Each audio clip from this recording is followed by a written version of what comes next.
Assalamualaikum warahmatullahi wabarakatuh.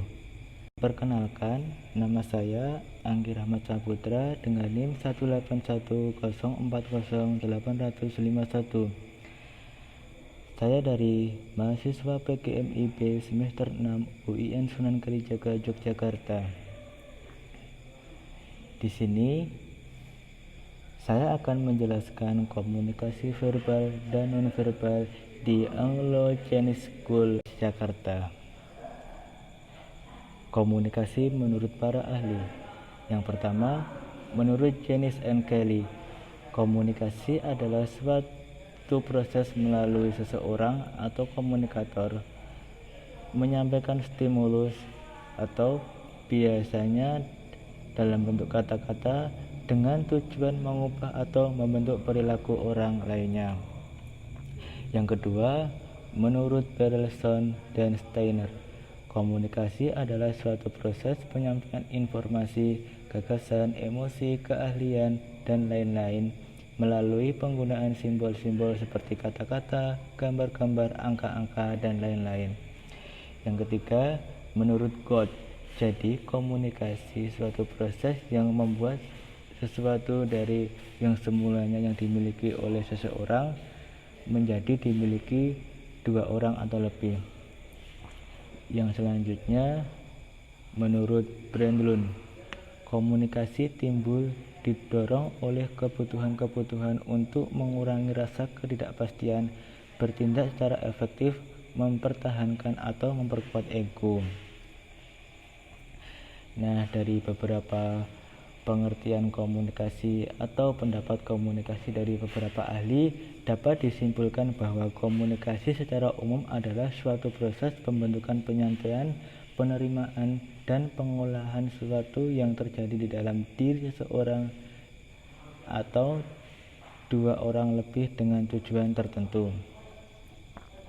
Yang selanjutnya ada jenis komunikasi. Yang pertama, komunikasi verbal. Jadi, komunikasi verbal adalah komunikasi yang menggunakan kata-kata baik dalam bentuk percakapan maupun tulisan.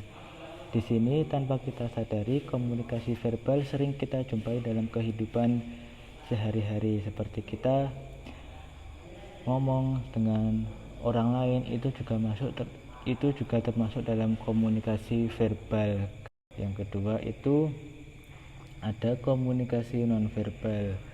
Komunikasi nonverbal adalah proses penyampaian pesan melalui gerakan-gerakan tubuh, ekspresi wajah, kontak mata, penggunaan objek seperti pakaian, potongan rambut, dan sebagainya, simbol-simbol, serta cara berbicara seperti intonasi, penekanan, kualitas suara, gaya emosi, gaya bicara, dan bahasa tubuh kepada orang lain.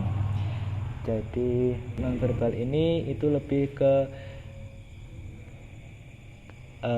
gerak-gerik tubuh atau bahasa tubuh yang didapatkan, seperti itu.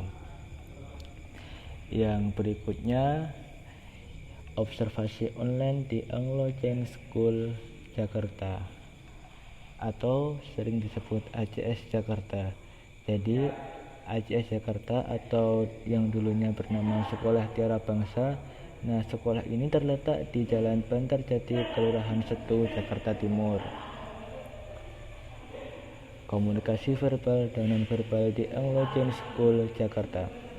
Yang pertama, pendaftaran siswa baru serta informasi mengenai sekolah yang disampaikan melalui website resmi.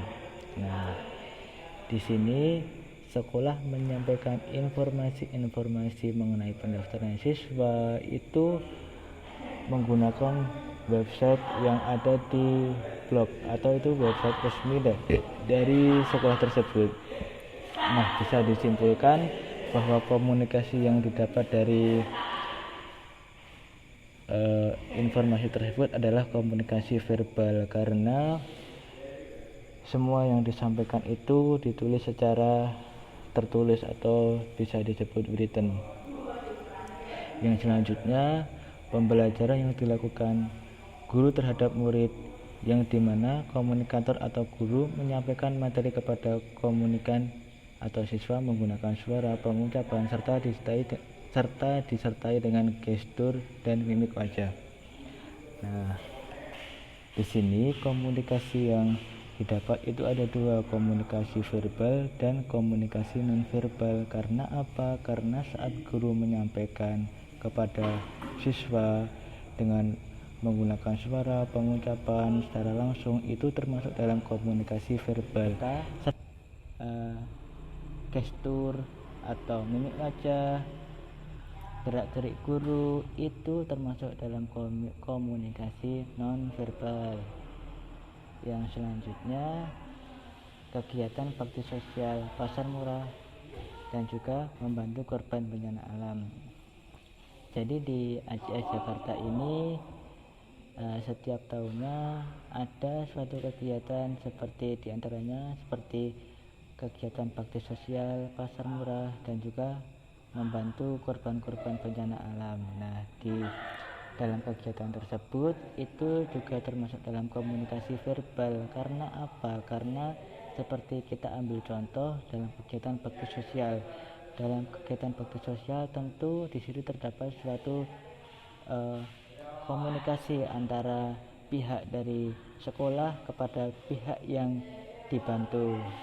Nah, itu juga komunikasi secara langsung dengan pengucapan, penggunaan suara, itu termasuk dalam komunikasi verbal. Yang selanjutnya, kegiatan pengayaan siswa di sekolah AJS Jakarta. Nah, di sini setiap tahun itu di AJS Jakarta mengadakan kegiatan pengayaan. Salah satu kegiatan pengayaan itu adalah seminar. Nah, di sini juga terdapat suatu komunikasi verbal. Karena apa? Karena di dalam seminar itu ada sebuah penggunaan suara atau sebuah penyampaian informasi kepada audien. Nah, bisa disimpulkan bahwa itu juga termasuk dalam komunikasi verbal. Yang terakhir itu ada model tur virtual sekolah. Jadi di AJS Jakarta ini bila kita ingin melihat situasi kondisi sekolah atau melihat gedung-gedung yang ada di sekolah tersebut, kita bisa melalui website yang sudah disediakan atau disebut dengan tur virtual sekolah. Jadi di sini penyampaian informasi itu menggunakan suatu media gambar atau media video secara langsung live. Nah, di sini bisa disimpulkan penyampaian informasi tersebut termasuk dalam komunikasi nonverbal. Mungkin itu yang dapat saya jelaskan. Banyak kurangnya mohon maaf. Saya akhiri. Billahi taufiq wal hidayah. Wassalamualaikum warahmatullahi wabarakatuh.